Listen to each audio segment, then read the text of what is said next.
What is up, everyone? Welcome back to Let's Play Enslaved Odyssey to the West. Trip is still dealing with the emotional toll taken by the incursion of slavers into her village. She's doing a little bit better now than she was, though. And she's at least got her head on straight heading into Chapter 8 here. Security door is still intact. Dad. You're right. There must be survivors. The door can only be locked from the inside. Okay, so how do we get it open? Come on, follow me. So we have a little shining ray of hope here that there are a couple of survivors left, because this village has this sort of bunker that seals from the inside, and since it's sealed shut, stands to reason maybe some of the villagers weren't picked up or killed by the slavers. Maybe they're behind the security gate. Before we go following her to pick anything up, though, got fruit to collect. Yoink.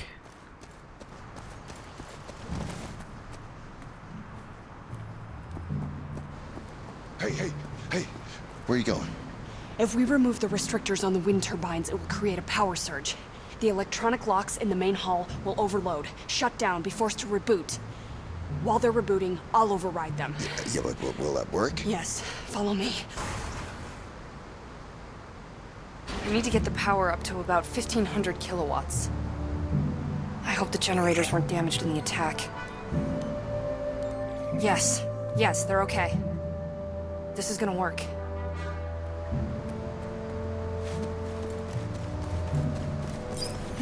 The big windmill. That's where we're going. The gates are protected by an electric current. You'll fry if you touch them. We need to find another way. We could cross the bridge underneath.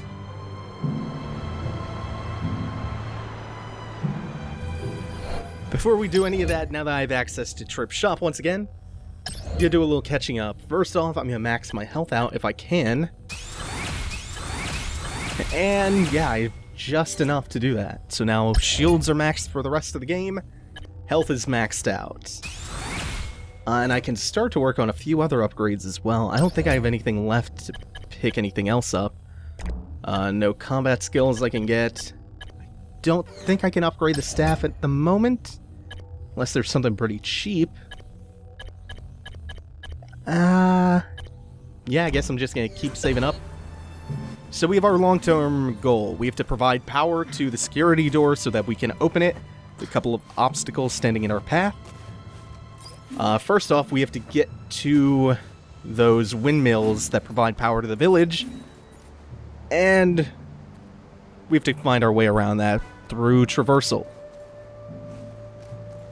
And I'm still trying to figure out what these symbols all over the walls are. The red, purple, and yellow ones. Looks like the walkway has been raised. There's a lever for controlling it there. You can reach it by climbing around. Yeah, obviously. So this first obstacle is simple enough. Traverse around, do the same thing we've been doing all game.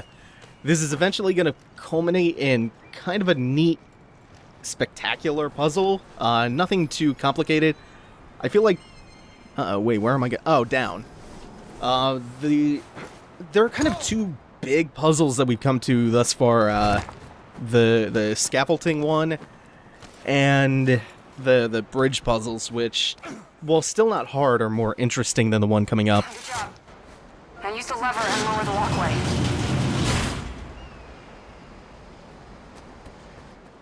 I don't understand. Why do the slavers do this, Monkey? What do Pyramid want? Right now, let's just focus on getting you to your father. That was kind of half-hearted delivery on Trip's part. I feel like the faces, the facial capture, carries the Throw me up to that window. bulk of the emotional heft of the game. From there. Oh hell, I have to throw her up. This is not the way I was supposed to go. That wall running animation's very Prince of Persia.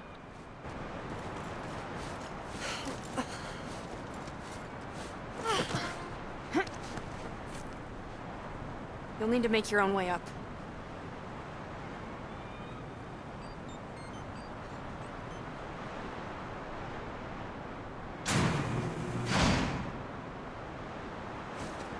That simplifies things a lot. more little time traversal. No, I hesitate to call them puzzles, just sequences. Just hold it together, Trip. We're gonna do this. Thanks, Monkey.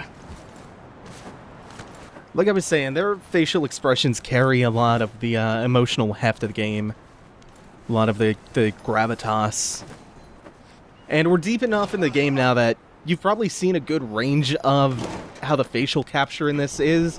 So, let's talk about that. One of the main selling points of the game. More mechs. Well, at least they can't get through the gate. They will be able to get through once we short the power.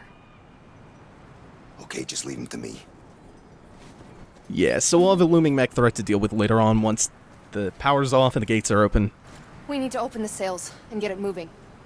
Fast. I'll use the dragonfly to show you what we need to do.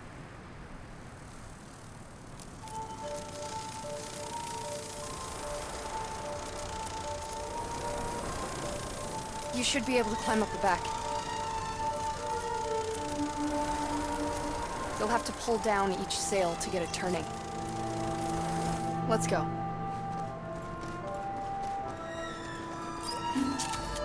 I was saying before that this isn't a very complex puzzle. It's not interesting from a problem-solving perspective, but it provides some really cool spectacles coming up. Also, sorry I keep getting sidetracked by like little cutscenes and dialogue interludes. There should be a pretty good opening to talk about this facial capture I'll stay here and control the in a brakes. second. Before I do that, might as well explain what we're doing up here. We're going up to the top because we have to manually pull the sheets on there are these little corrugated metal sheets on each blade of the windmill.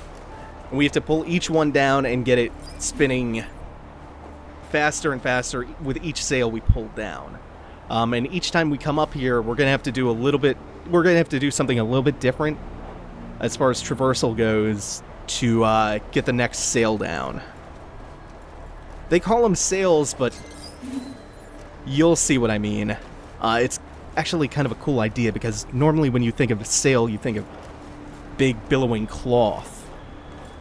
But as we make our way up to the first one, you'll see it's not quite that.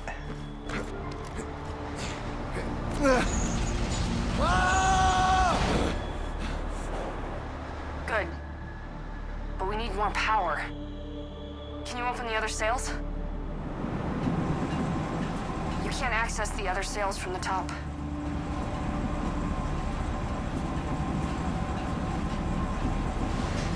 You should be able to reach the others from that building. So now we can't come up to the top to get the next sails moving, and you see there are like these giant metal plates. And as we get each sail pulled down, the gears down here that are spinning will start to spin faster and faster. Their first real traversal environmental hazard, aside from stuff breaking off, like our footholds breaking apart. So first off, we're coming over here, and as I do this puzzle, now that you get the idea of what we're trying to accomplish... So you can jump on. Oh, right, and there's this. We can ask her to stop and start the sails so that, yeah, we can get on top of them. And then start them back up. Releasing brakes. And I don't think anything important is going to be said, so I'm just going to talk over Trip Monkey from here on out to talk about the facial capture. When this game came out, it was what, 2010? About 5 years ago? It featured some really astounding facials for the time. And to its credit, the characters' faces in this game, the way they emote, sells the story and, more importantly, the relationship between Trip and Monkey really, really well. We'll need to do the last one, too. And that's kind of to be expected. When you can emote with your face and your body so well compared to a lot of other games. Can I time this a little bit? There we go. You'll get a lot more emotional mileage out of the game than just through pure dialogue and exposition and stuff alone. And it might come off as really dated now, but for 2010, this was actually a gigantic leap forward in facial animation, which kind of stagnated for a really long time. The last really huge, gigantic leap forward was like Half-Life 2 prior to this. It's slowly evolved in like really small baby steps since Half-Life 2, leading up to Evolve, not Evolve, Enslaved. But Enslaved was a big leap forward for this kind of tech. And then meanwhile, you had LA Noire in development for like 7 years, and it finally released in 2011. And that sported some really, really crazy tech. But there was a lot of Uncanny Valley stuff in LA Noire that you don't get here, I feel. And that might just be because the characters here have more cartoony proportions, so they avoid the problem that way. And the process was a lot different from LA Noire to Enslaved. LA Noire's tech involved dozens and dozens of panoramic cameras all around the actors, like above and below them. I think they called it the depth analysis room. It was this just room that had full 360-degree coverage of everything, this sterile white room. So they do one mocap session with their normal mocap suits, and then they would do lines in the depth analysis room, sat still in a chair surrounded by lights and cameras with a smock draped over them. And that was how it worked for LA Noire. I've seen some footage of the performance capture sessions from Enslaved, and they achieved some crazy good results using just more advanced versions of tech that you're used to seeing in games, like more accurate mocap suits, they had the markers all over their face, which I think is fairly standard now. I think they had a helmet that with a GoPro or some kind of camera angled towards their face. I was actually reading an interview with Andy Serkis where he was talking about the origins of mocap, and it's something that I didn't know. I don't even know if this is true, but it came from, according to him, medical science and technology that was made to let doctors study joints and stuff. Okay. I'm gonna trigger the power surge. Get back to the gate. Ready for when those mechs come through. Okay, so now that we have the big windmill turning and generating power, we're pretty much done with that puzzle. You see, it's not very puzzly, it's more traversal. It's not very hard to figure out. It did give some really fantastic views of the area. Just great height and stuff. Okay, I'm all set. Conky, here comes the power surge. You ready? Oh yeah. Do it.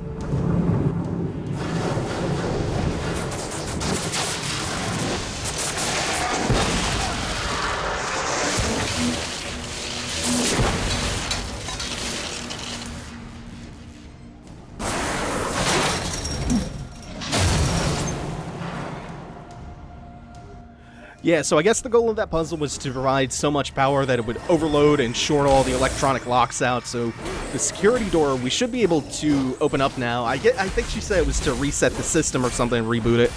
That also opened up the electronic lock that was keeping out the really dumb mechs, and I'm cornered. That's very bad.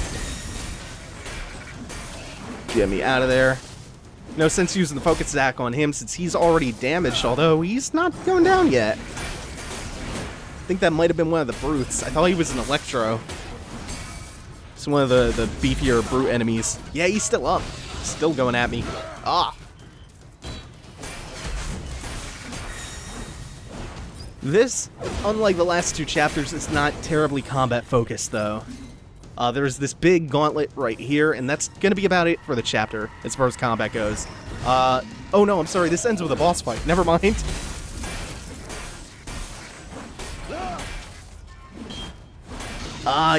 Damn it. Getting into a better habit with blocking the full string instead of cutting the block short early. Kept doing that earlier on, where I wouldn't wait for the full combo.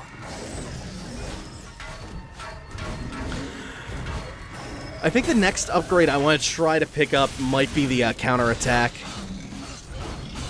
Ooh, jeez. Get off me. That's one thing I don't do enough. I don't utilize that big AoE get off of me move. Oh no, I thought he'd get a fault. He was gonna try and do a takedown. Nope, nope, nope. I heard that in the background. How did that kill one but not the other? Yeah, I know he's calling for reinforcements. He's dead. And so are you. Okay, all clear. Let's move.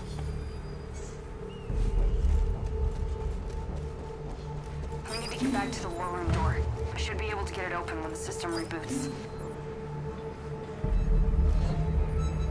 Yeah, that was our goal.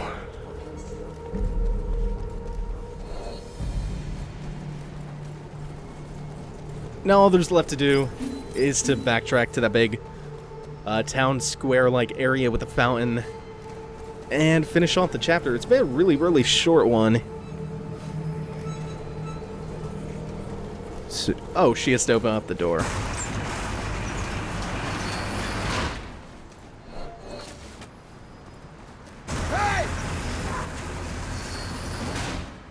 I hope this works. It will. Faster, Trip. Hey! Hurry up! Hey! What you waiting for? Hey! Hey!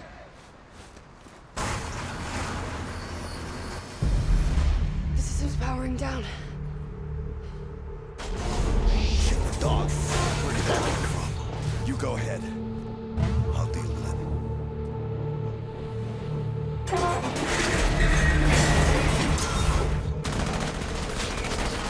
it. This dog is only slightly different from the last one. The same general principle still applies. Stun him, and then just lay into him with whatever damage you have, and chain stun him.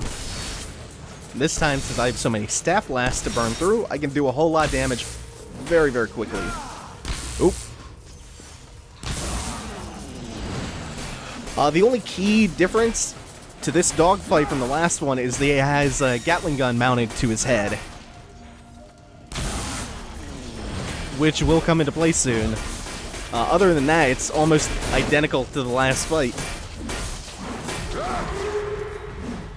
And the shitty thing about this, as much as I like the design of this enemy and riding around on the cloud, which suddenly works for no reason to take him down, that's all cool. But Trip was, like, shocked when we killed the first one. She was like, I wonder if anyone's ever killed one of these before. And to have another one show up and again be so easy to take down, it really, really diminishes the feeling of, oh shit, this is a big, bad enemy. I mean, it did it the first time because of how easy the first dog went down, but when you're throwing two of them at the player, it's hard to convince the player that it's a legitimate threat, that it's a big deal taking one of these things down. And we do the same thing again. We catch up to it on the cloud. It kind of cornered. No, it's coming at me. Oh, wow.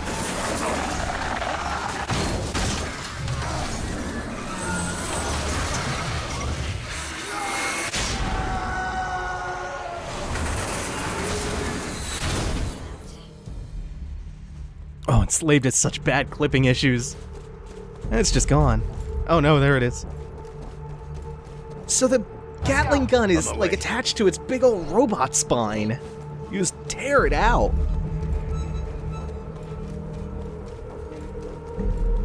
Has it worked?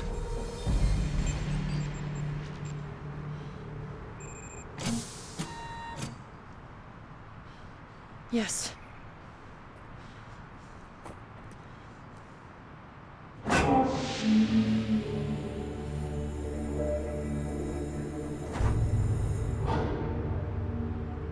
Dad!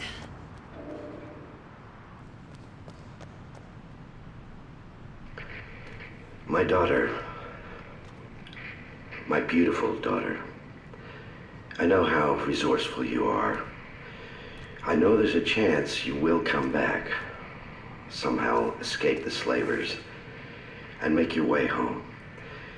So, in case that day comes, I'm recording this message for you. Just to say this. It's a blessing for me at this moment to know you're alive. I love you, Trip.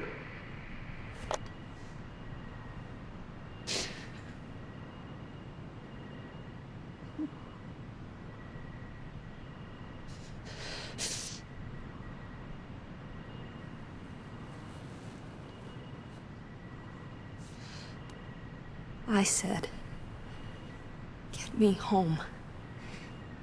I'll set you free.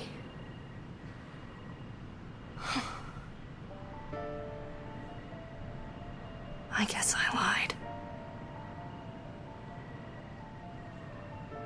The slavers come from the west, so that's where we're going. I want to find out who did this. And then I'm gonna kill him.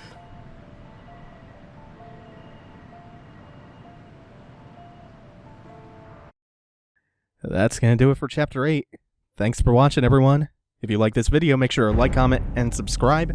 Take it easy. Have a good one.